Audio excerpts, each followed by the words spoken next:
Alors que la saison touche à sa fin, le sentiment et les rumeurs qui entourent Nacho et Modric, dont les contrats expirent le 30 juin 2024, sont qu'ils ne vont pas rester au Real Madrid. Le Croate comme l'Espagnol n'ont pas reçu de proposition de la direction pour empiler pour une saison, et le défenseur a même déjà choisi sa future destination après une vie passée à défendre le maillot blanc. Mais la saison n'est pas encore terminée et les tractations sur leurs projets futurs sont pour le moment mis de côté. Les deux hommes se concentrent exclusivement sur le présent qui, compte tenu des circonstances, pourrait leur permettre de marquer l'histoire du club de la plus belle des manières. La réalisation d'un record est à leur portée, qui n'est autre que celui de devenir les joueurs les plus titrés du Real Madrid.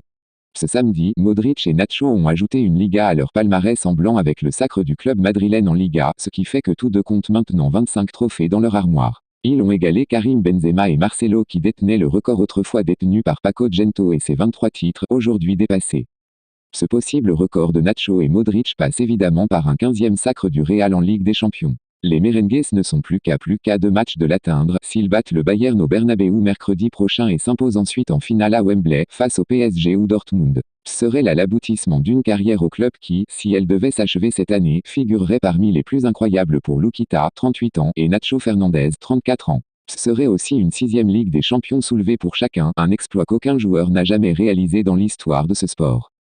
Le joueur de City, Bernardo Silva, décrit au micro de TNT Sport le Real Madrid comme une équipe imprévisible et incontrôlable. Bien que 10 jours maintenant se soient écoulés depuis l'élimination de Manchester City en Ligue des Champions et que les hommes de Pep Guardiola soient plongés dans la lutte pour le titre de champion, certains Sky Blues n'ont pas oublié le Real Madrid. Dans le cas de Bernardo Silva, qui a manqué l'un des 2 pénaltys des Citizens lors de la séance de tir au but, le Portugais était de passage sur TNT Sport pour parler de ce Real Madrid qu'il juge si difficile à manier. C'est étrange, le Real Madrid est une équipe étrange. Parfois, on a l'impression de contrôler le match et, tout d'un coup, sans qu'on s'y attende, ils s'élancent 2 fois en contre et marquent 2 buts parce que leurs joueurs individuels sont si bons, ils sont tellement rapides et forts en contre que ce n'est pas facile de les contrôler, vraiment pas facile.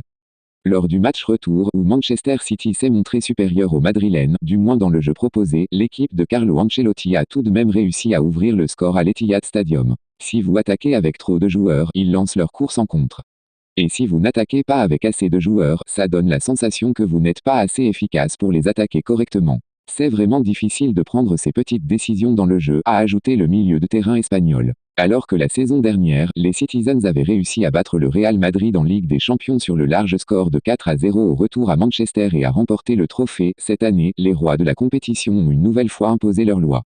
Il faudrait maintenant un cataclysme en Espagne pour que le Real Madrid ne soit pas sacré champion cette saison. Leur dernière victoire face à la Sociedad ce vendredi leur a permis de prendre le large en tête de tableau et les merengues sont maintenant en mesure de faire tomber plusieurs records particuliers sur la route du titre. Intraitable dans la compétition domestique cette saison, le Real Madrid se dirige tout droit vers la 36e Liga de son histoire. Les hommes d'Ancelotti n'ont même pas trébuché avant la demi-finale de la Ligue des Champions contre le Bayern. Tout le monde pensait que nous venions ici pour une promenade de santé en pensant à mardi, mais cette équipe est spectaculaire. Elle fait preuve d'un engagement, d'une attitude et d'une ambition incroyable. Je suis très fier de mes joueurs, a déclaré Ancelotti après la victoire 0-1 à l'Anoeta hier soir.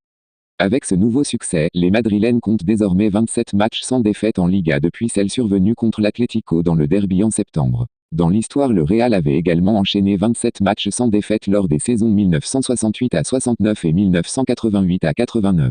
Quant à son record particulier, il remonte à la campagne 1989 à 1990 lorsqu'il a enchaîné 28 matchs sans défaite. Dans toutes ces saisons, le titre a été remporté. La plus longue série d'invincibilité est de 30 matchs entre la fin de 1987 à 88 et 28 en 88 à 89. Un record toujours à la portée de l'équipe d'Ancelotti. Le Real n'a terminé la Liga invaincu qu'une seule fois, la première fois qu'il a remporté le titre de champion en 1931 à 32, mais avec seulement 18 matchs au calendrier. Ils n'ont perdu qu'un seul match lors des championnats de 1968 à 69, 30 journées, et de 1988 à 89, 38 journées. Toutes compétitions confondues, les hommes d'Ancelotti n'ont perdu que 2 matchs, tous deux contre l'Atlético au Metropolitano. S'ils ne perdent plus, ce sera la saison avec le moins de défaites toutes compétitions confondues depuis 1931 à 32, mais à l'époque, tout se jouait en seulement 20 matchs nationaux alors que cette fois elle pourrait atteindre les 55 rencontres.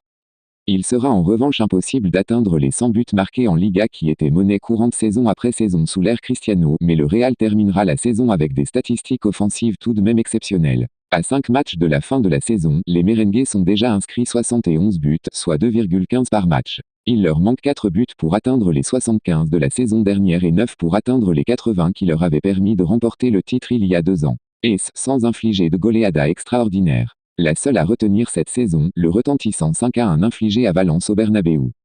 Mais ce Rilla ne manque jamais de marquer. Le Rayo Vallecano a été la seule équipe capable de garder ses cages inviolées contre le Real. Et pas seulement en Liga. Le Real a marqué lors de tous les matchs, toutes compétitions confondues, à l'exception de celui contre ses voisins de la capitale, 46 matchs en marquant au moins un but sur 47. Comme en défense, l'infaillibilité offensive du Real se double d'une prodigieuse solidité défensive. D'autant plus si l'on tient compte des énormes difficultés que l'équipe a rencontrées avec les blessures de joueurs clés à ses postes comme Courtois, Alaba et Militao, tous victimes de la pire blessure possible pour un footballeur. Cette saison, la défense madrilène n'a encaissé que 22 buts en 33 matchs de Liga, soit une moyenne de 0,67 buts par match.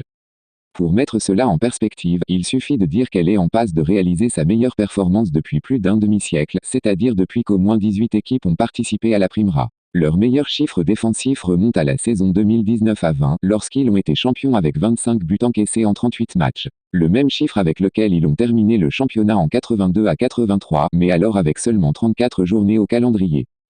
En outre, le Real a signé 17 clean sheets en 33 matchs de Liga cette saison, égalant ainsi son meilleur record à ce stade du XXIe siècle. Sans Courtois dans les cages, rappelons-le. Le record sur une saison est de 19 matchs sans but encaissé, comme c'est arrivé à 4 reprises, 1986 à 87, 1987 à 88, 2010 à 11 et 2019 à 20. Si Lunin, Kepa et possiblement Courtois parviennent à ne pas encaisser dans 3 des 5 matchs restants à jouer, un nouveau record sera établi par ce Real Madrid intraitable.